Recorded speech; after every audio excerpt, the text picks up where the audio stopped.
बहुत समय पहले की बात है। एक छोटे से गांव में एक बड़ा ही खूबसूरत पेड़ था। इस पेड़ के पत्ते और फूल बिल्कुल जैसे रत्नों के समान चमकते थे। यह पेड़ एक जादुई पेड़ था जिसमें एक जादुई देवी निवास करती थी। लोग कहते थे कि जो भी इस पेड़ के पास आता वह जादुई शक्तियों से भर जाता था। एक बार गांव के एक छोटे से बच्चे ने इस पेड़ के बारे में सुना। उसने सोचा कि वह भी इस जादुई पेड़ को देखना चाहता है। बच्चे ने अपने घर के साथ अपने दोस्त को साथ लिया और पेड़ के पास पहुंचा। पेड़ के पास पहुंचकर वह देखा कि पेड़ के नीचे एक छोटी सी दीवार है और उसके पास एक छोटी सी चाबी है। बच्चे ने चाबी लिया और दीवार का दरवाज़ा खोला। दरवाज़ा खुलते ही वे देखा कि उनके सामने एक सुंदर सी बाग है जिसमें अनेक तरह के फूल खिले हुए हैं। बच्चे ने और अपने दोस्त को बुलाया और साथ में फूलों को देखने लगे। उन्होंने देखा कि वहां एक और दरवाज़ा है जो कि बाग के अंत में था।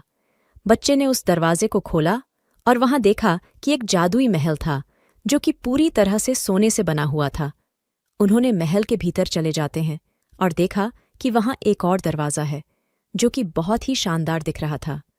बच्चे ने उस दरवाजे को खोला और वहां देखा कि वहां एक स्वर्णिम संगीत सुनाई दे रहा है। वे दरवाजे के भीतर चले गए और देखा कि एक सुंदर सी रानी वहां बैठी थी जो कि अपनी संगीत के साथ खेल रही थी। रानी ने उन्हें देखा और मुस्कान में उनसे कहा, तुम्हें कैसे पसंद आया मेरा महल? बच्चे ने हैरानी से पूछा। आप कौन हैं? रानी ने हंसते हुए कहा, मैं इस जादुई पेड़ की रानी हूँ।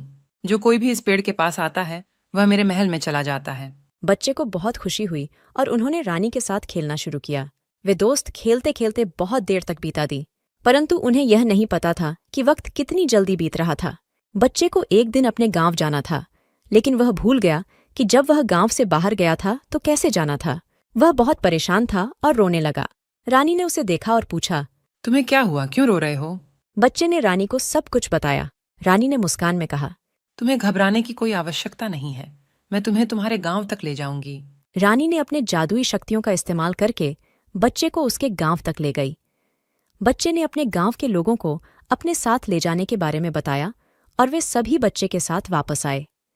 गांव के लोगों ने बच्चे को बहुत पसंद किया और उन्हें धन्यवाद दिया कि उन्होंने उनके बच्चे को वापस ला दिया। बच्चे ने उन्हें रानी के बारे में बताया और वहां की जादुई दुनिया के बारे में सब कुछ सुनाया। इसके बाद बच्चे और उनके गांव के लोगों के बीच एक अच्छी दोस्ती हो गई और वह जादुई पेड़ का रहस्य उनके बीच की बात बन गया।